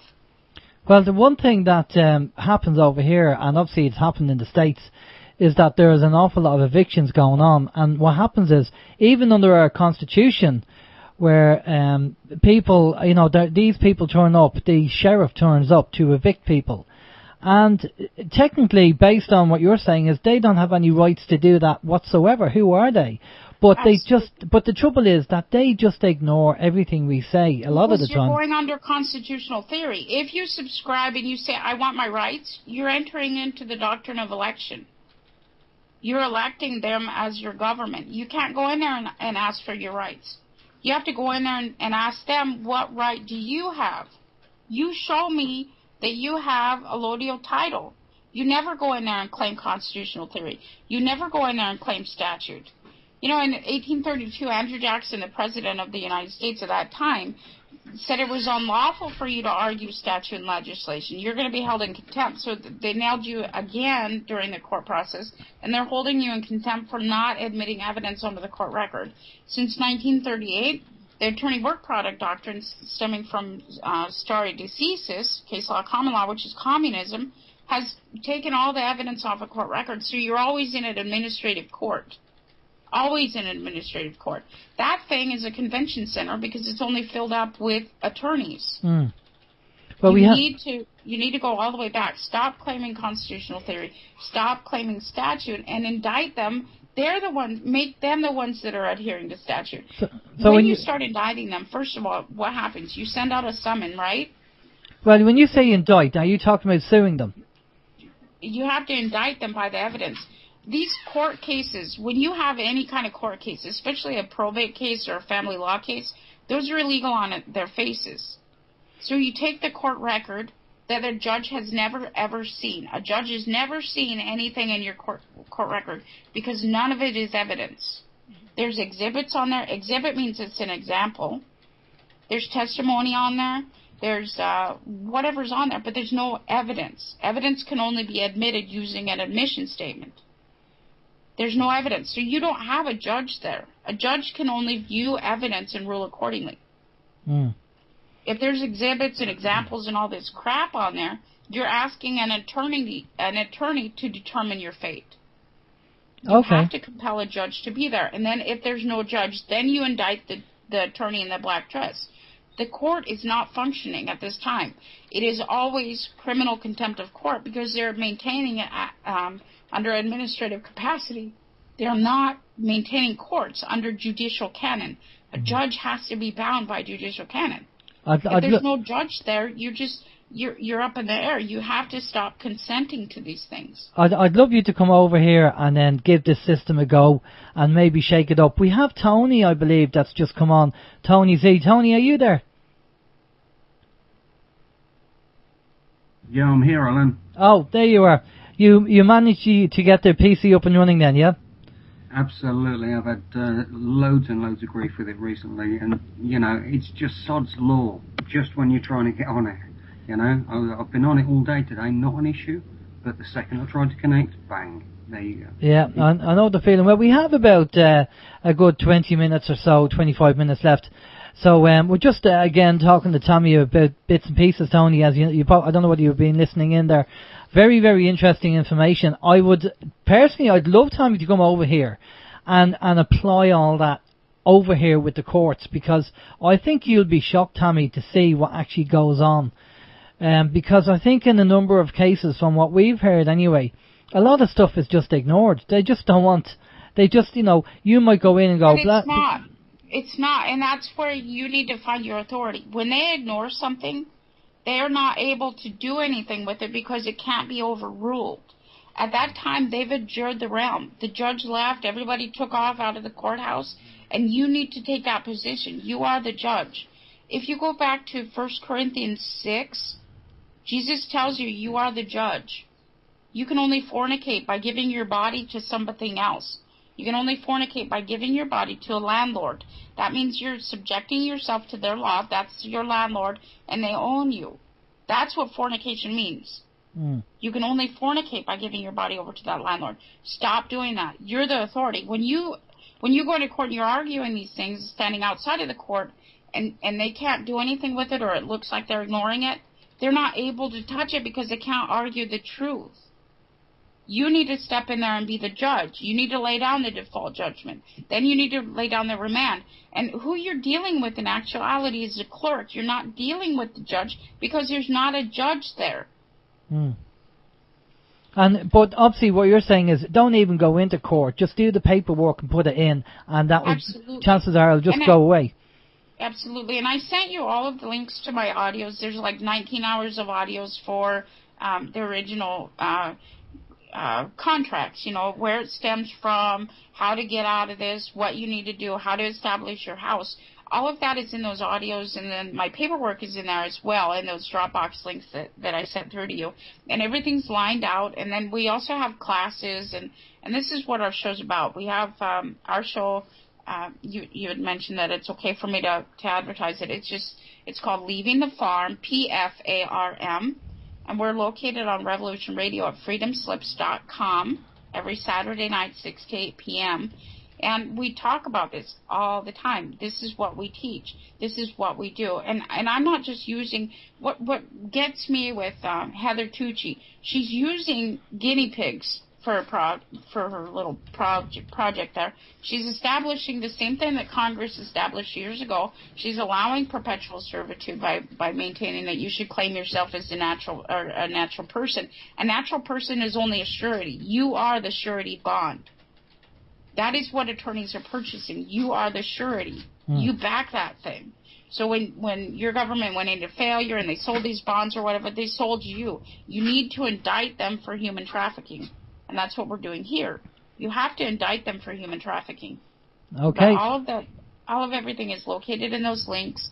And again, we have classes all the time on Skype if anybody would like to join us. I think we'll have to put a donate button for an air travel ticket for Tommy to come over here for a week or two and start educating a few people. That would be a good thing. Would you like a trip to Ireland, Tommy? Oh, that would be interesting. Yeah, bring warm clothes and an umbrella. Even though we have the summer, we haven't seen it yet. Steve, you've got a couple of questions there. Yeah, a couple of questions, Tommy, have come in, and they're kind of jumping back a little bit. But one came in from, I think it was Shrewd Operator. He said he's considering trademarking his name. So I'll actually just read it. It'll sound better if I just read it directly as it is. I'm considering trademarking the name so that I can use a fee schedule for the use of the name when debt collectors, local authorities, etc. write to me. Please ask Tami what her view of trademarking the name is. I'm referring to a common law trademark. Right. And we don't do that already. The foundations of all of this is that you're lost. You're lost at sea stemming from the Cesar-K-Vi Act. You are being picked up as trover or found according to the letter's patent. Okay? Yeah. So the birth certificate and everything and the birth record, that belongs to the World Intellectual Property Organization. You are intellectual property because they tell your parents that you were conceived. Conceived means with thought. Okay? So an attorney said he thinks of you, so they have the patent on it. That's basically what's going on. You need to go into court, and you have to make them prove their title. You go after them, make them come back and say, hey, look, I got title to you this way, because they don't have that. They don't have the ability. They'll never be able to show that they have allodial title over you, and you must not ever consent. And then you own the name. You own the name after the process, but you have to go through the whole entire process and stand on it. Hi, it's me. Show me that you own my title. Stop posting me. You're not going to post me in the mail. Stop doing this. This is the contract where you entered into contract with yourself to human traffic me that's unlawful. We have the Bill of Particulars against Congress. Congress never argued that. When we served Senate the summons, they tore open the package and kicked the crap out of it, and then they sent it back. And it had tape on it. This is open for inspection, but they sent it back refused as if they didn't receive the summons. But however, they received the summons. We have evidence that they opened for inspection the package, but they were hiding from us because they don't want to be indicted. These are their laws. Their laws, Congress and Senate, their laws are human trafficking laws. They're not laws. It's a means and mechanism of human trafficking. And so they never argued the Bill of Particulars. They didn't argue their indictment. And they are under indictment. And what happened was they lost their funding March 8th because of our actions on March 5th. The United States Incorporated is no longer a member in the International Monetary Fund. The only way that they're going to get funding again is if they adhere to the public law, which means do no harm. There cannot be human trafficking, period. Oh, okay, I want to bring Tony in a minute, but what's the situation now with the financial system and the way things are at the moment? Are you aware of what's going on in Europe and the banks and everything else? Are we, obviously it's finite the way the system is at the moment, and right. they're just printing money for the sake of printing money. I think, well, not for the sake of it, but obviously they don't have the money, so. Right, but that all stopped, and it stopped in March. However, at the fiscal year here in June, they realized they don't have any funding. The United States Incorporated is your government. That was, by action of Congress, what was created. You are part of the United States Incorporated. Congress got global governance in 1941 with the Atlantic Charter. And what happened is they've been implicating the law or our law or whatever you want to say. I don't subscribe to them as a citizen or anything, but they're implementing that law. I just indicted them. They did not argue the Bill of Particulars, and we've cut the United States Incorporated out of the International Monetary Fund, meaning they don't have funding to do this, but they don't realize until June at the start of the fiscal year when they revamp their opportunities. This is when they project their productivity and they ask for the funding for the next year. They realize right now in June that they don't have funding for next year.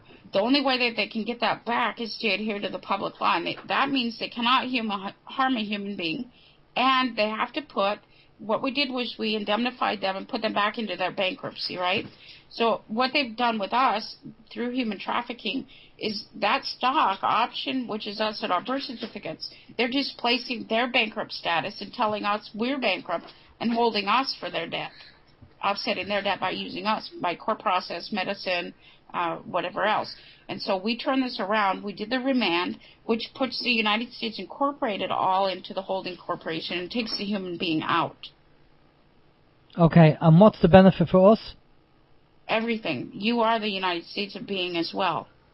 Excellent. Right, I want to bring Tony in because obviously Tony came in a bit late there.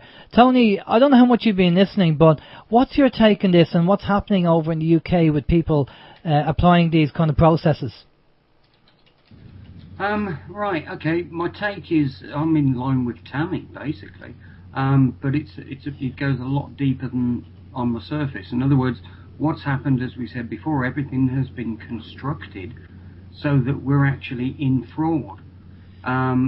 It's incredible how they've done it, because what they start with is registering the name, and once you register the name, all of the identification comes after that name. So you're enticed into a fraudulent system from the start.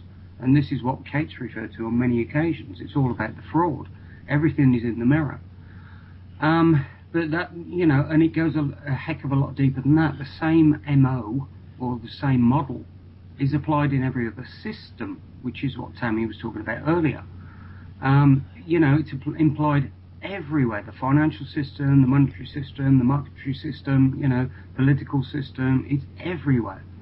And it's only till you can see the actual how it actually works that you start applying it to all the other areas, and it's incredible. As for has anybody applied Tami's system in the UK, I couldn't really comment on that because I've been, busy chasing other areas of the system, other areas of, how they're doing, what they're doing, how they got away with it, how they implemented it, who are they that's implementing it, where does it go, how deep does it go, and where else can we look at? Because this is a massive, massive situation. Everybody from Dean Clifford to, Tami is attacking different areas. And what's actually happened is exactly what they knew was going to happen. Sooner or later, the people are going to realise they've been screwed. They've been absolutely shafted from start to finish. And that's by Congress. Yeah, by all of them. It's not just Congress. Congress is just a member of the crown. And that's the head of everything. First of all, you have the Broadcasting Board of Governors. Insurance is right before that, below the Broadcasting Board of Governors. And below the insurance is the court process. So you're only dealing with the Broadcasting Board of Governors, which stems from Congress. John Kerry sits at the Broadcasting Board of Governors as the Secretary of State. He's their clerk. And so you have to indict Congress. Your government or anybody else's government around the globe is only a figurehead because Congress got global governance with the Atlantic Charter in 1941. They are the New World Order. You need to hold Congress accountable. Go look past your own governments. They're only there for the presentation value. Well, they're a figurehead or a mouthpiece. It wouldn't surprise me because Ireland has, the debt that Ireland has is probably quite small. Obviously, it is compared to the UK and compared to America. And it wouldn't surprise me if the US or the UK, probably the US, bought Irish debt and bought either bonds or they did some kind of deal where Ireland, the debt from Ireland has been taken over because America is something like $17.6 trillion in debt. That's never going to get paid. Debt to who? That's congressional debt, and it is going to get paid. What we did in this case was we indicted Congress, and then we followed through as a judge. Nobody could overrule us. We just put down the final judgment, which was the remand, and then after that we did the agreed entry with Northern Holdings and Trust. And what that is now the United States Incorporated are in Northern Holdings and Trust. That's what you have to do. You have to put them. They are the ones that went bankrupt. This is not our debt. This is not our debt ever, ever, ever. By no means is this your debt. You are not to be a debtor. Well, we know that over here in Ireland, especially with bailing out the bondholders. That there was never any contract signed to say that we had the bailout. Basically, the banks gambled, they lost. And the government, on the night of, in 2008, the bank guarantee was done where basically there was an elephant in the room, for want of another word, of a guy, this is allegedly Barry Sutherland, who goes to the Bilderberg meetings and everything else. And I think that the people at the time, Lenihan, who was the finance minister, and Brian Cowan, were coerced and forced to sign that bank guarantee because Ireland was doing fairly okay up to that point, and the banks were bailed out, and even the current finance minister, apparently, allegedly, Michael Noonan, was a bondholder. So, that's a conflict of interest in itself. And also, it's the Roman Empire. This is the point, guys. It goes back through the Vatican, it goes back through the Church, it goes back through, like I say, all the different laws are just different layers of the cake. It's all Roman Empire system. And you have to realize that it's all an illusion. When you go in and you purchase a home from a bank, that's where you're saying the bank owned it. It never owned it before that. That's your property. You are a human being. Human beings can inherit the earth, right? This is the kingdom of heaven. It's been shut up by law. And so you're actually consenting to them owning just by purchasing stuff from them. That bank that sold you that home, they never owned it until you went in and consented that they owned it and then purchased it from them. You don't have any debt. You need to get rid of those contracts. They're unlawful contracts. The borrower's covenant in these deeds of trust that says you're giving your body over for prostitution. You can never enter into an illegal contract to sell your body for prostitution. It's an unenforceable contract. But people have done this, Tammy, and the banks are just, they ignore it. And because the judge, that attorney in the black dress is representing the bank. That's what I'm saying. You have to indict that attorney in the black dress because that thing is representing the bank. Yeah. Well, that's definitely, the judges have the bank's interest at heart over here. They are that's the for bank. sure. Yeah. That's what bench means. Well, that's a conflict. Means bank. But that's a conflict of interest. So you'll never get a fair judgment because there's a conflict of interest. That's why you have to do it yourself. See, what you're looking at is we've been taught to subjugate ourselves to these judges because they have some kind of power or authority. Well, power is vested. You vested power in that thing. You have delegated your authority. Now, when you hold a judge under indictment, another judge isn't going to come in and indict them unless you make the risk really high. You are going to have to follow through, and when they adjourn the realm, you need to jump in there as a judge, lay down the judgment, then tell the clerk to remand those matters. Matter is you. It's a subject matter. That's your consistency. That's what matter is. Issues in the law, the word issues means that's your children, your descendants. So when you come before the court with issues, you're giving the court your children. When you're a matter before the court, you're subjugating yourself. Don't do that. Indict them. I'd love to see this in action. I really would love to see this in action. U.S. District Court, Northern District of Indiana, 313 CV052. And we've already followed through, and we've established now the clerk is working for us. We've been directing the clerk. She's working for us. We've established the United States Court. We took over that court, United States District Court, and renamed it to United States Court. This is all on record in that court. The clerk has been working for us. We don't serve anybody. We just direct the clerk to serve everybody. We just did the remand and put all of the United States Incorporated back into the holding company where it goes under the laws of bankruptcy, and it's all over. They just don't realize until June at the fiscal year when they go to up their ante here and get their funding, they're not allowed to have their funding because they've been withdrawn voluntarily from the International Monetary Fund by their own actions. Well, is this why, obviously, you're saying June, and that includes Europe as well. So, obviously, with the fact that there's the war going on, it's there in Syria, in Syria at the moment. They want to have World War III because they're panicking at the moment. Absolutely, but we offer them a better business model. What happens is normally they raise an area of land or a community, and they generate revenue based on this. And what most people don't realize, what happened in Bolshevik Russia was that the Bear Corporation came in as a Republic of Germany and indemnified Poland. That's what sparked the war. It was all corporations. They were losing money. And so now at this point in time, all of the human beings, again, were extrapolated. We don't have any more money. So what happened was I indicted the United States Incorporated, all judges, all attorneys, Congress, Senate, and it's a better business model because they have lots of money. All they have to do is cannibalize each other under public law, which is happening now. Wow. So is this going to come down, you're saying probably June? Right now, yes, in June. At the fiscal year, they realize what's happened. Okay, just over to Tony. Tony, obviously the war in Syria, we've got about 5 minutes left. The war in Syria and what's going on. What's your heads up on that, Tony? Well, basically, it's the same thing over and over and over and over and over again. It's the same MO, it's the same model. They go in and they arm the people, arm the terrorists to create the distractions, to create the diversion, in order to pull countries in on one side and countries in on the other, right?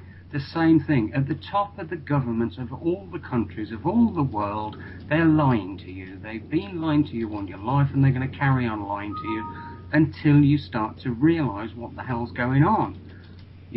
Again, it's the same situation. We have free energy, we have anti-gravity and all sorts of other stuff that they're hiding from you.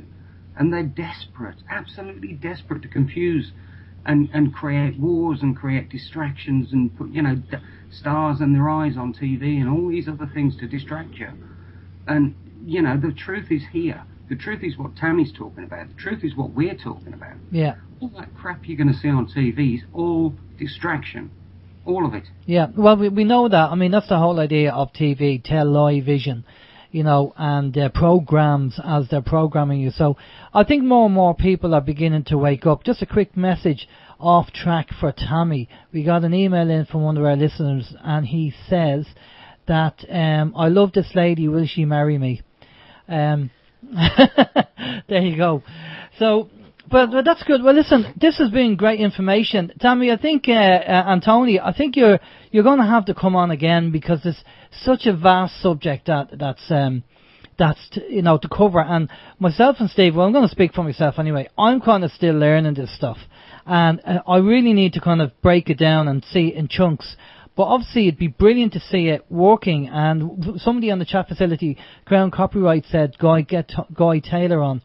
So we'll try and track Guy Taylor down and get him on and talk to him about it, because obviously he must be doing it. But I know you're doing it over in the States, Tami. But I think our government over here in Ireland, and I think Steve will probably agree with me, that they need a good kicking. They not physically, but they just need They need to be taken down a peg, because basically they're running riot and they just don't give a damn about the people. And we are suffering, everybody's suffering mass austerity and evictions taking place. And just people being hurt to no fault of their own. It's purely got to do with what the government did. And these parasites in government, and that's what they are as far as I'm concerned, they're parasites. No empathy, psychopaths in government. They don't care about the people. They're so detached from what the people want and what's going on. And I just think that enough's enough. The system has to come down, and the government has to come down, and we need to replace with something that's of benefit to the people. Whatever that is, I don't know, but it has to be for the people, for the benefit of the people. Replace it with you. You know your intent. Now, and that's something that's the reason they've usurped your authority. You know your intent. Now, if a cop was coming at me, you would protect me. That's your function. That's why they're trying to remove all the males. You need to stand up. You are the authority. You are God. And when you pull yourself off of that cross, when you pull me off of that cross, we can no longer be crucified. That was all a metaphor. I urge everybody to read the Bible again. The Old Testament is actually their manifest. It tells them how to break the human being for dummies, basically. The Second Testament, or the New Testament, is the walk of you, Jesus. GE_SUIS. That means your earth. You need to protect that earth and stop fornicating with a landlord or a Lord God. The Lord God is somebody owning you, which is Congress, which is that court, which is a judge. Patriotism is calling something else your father. Jesus said, don't call anything else your father. Don't do that. They have taught you to patronize it. Patriotism is patronizing something in exchange for protection. Stockholm Syndrome is patronizing a captor in exchange for protection. What's the difference between this patriotism and that patriotism? In Stockholm Syndrome, you usually know your captor. Yeah. It is a minefield, and it's something that we need to look into more. But listen, Tami, thank you for coming on. Steve? You're looking at me a bit. Sorry, I have a couple of questions. Sorry, I'm just looking at the time. Go ahead. Look at the time on you. Like it. Quick. Time is man-made, Alan. Quick man-made. fire. Yeah, no such thing as time. Yeah, no such thing as time. We'll just transport back an hour. But my computer says there is time, so. Yeah, well, that's your computer's perception. Well, I'll just throw these at you real quick, Tami. 2 questions came in earlier. One from Kelt, wondering, have you read Judge Dale's memoirs? No, not at this time. No, not yet. Okay. And the second one from Neon Machine says, OYM guys, I hear Tami talk about the truth behind the welfare state and social security. Can you ask her if she's willing to discuss that subject? Probably not tonight, though. Absolutely, but it's not a welfare state. And everybody needs to realize that this program, it all involves and stems from the first and second welfare theorem, which is a corporate welfare theory. You are being used to maintain corporations on corporate welfare. When they present to you in the media that all these people are on social welfare and this lady's getting $500 a month cash or whatever else, you need to look at your corporations. When Donald Trump goes bankrupt, one of his corporations goes bankrupt, he lays it across the federal state. That goes on my back. That goes on your back. That is what corporate welfare is. Okay. Social welfare is nothing. It's a drop in the pocket, but they're going to teach you to hate each other and fear each other so that you never hold them accountable for maintaining corporate welfare. Yeah, again, it goes on the back of the taxpayer. Absolutely. Brilliant. Okay, Tami, well, listen, thanks a lot again for coming on. And Tony, thanks for coming on. I'm going to pass you over to Steve, and Steve's just going to do a round up there, get your details and stuff. Thank you for having me. Be well. And you too. No, it's an absolute pleasure to have both of you on. Tammy, I haven't spoken to you before. Tony, I have had the pleasure of conversing with. But Tammy, can you just, for the latecomers, give us the website again where people can find out more of this great information and obviously expand their mind even further? Well, you can find us on Skype, T. Pepperman. I'm also over on, I have a show every Saturday night, 6 to 8 p.m. Eastern Standard Time, which is 5 hours different from you guys, on Revolution Radio, freedomslips.com. You can find us there. I'm also on Facebook. Just get a hold of us. And we teach this in the classes. I run classes 24/7. We've got Pat and Bo and Rocco and everybody else. Come on over on Skype and we'll show you all of the documentation. We'll show you all of the audios. We've got, so many people now that are doing this, and it's just been so amazing and overwhelming at the same time. But get with us on Skype. Come into the classes, and you're welcome anytime. Brilliant. Tony's details? Yeah, Tony, can we have your details, please? Yeah, absolutely. Like Tammy's been doing, we've been cracking lots and lots of different aspects of the shows, different aspects of information. But if people go to synchronicity.com, synchronicity, there's all sorts of information there on Kate Santos Bonacci, who's been cracking the Bible and cracking astrotheology. Kate's been cracking the legal system on a massive scale as well, and myself connecting the dots, etc. So there's loads of information there, synchronicity.com. Okay, brilliant. We go to a quick music break, and guys, thanks a lot for coming on, and we'll be back after this.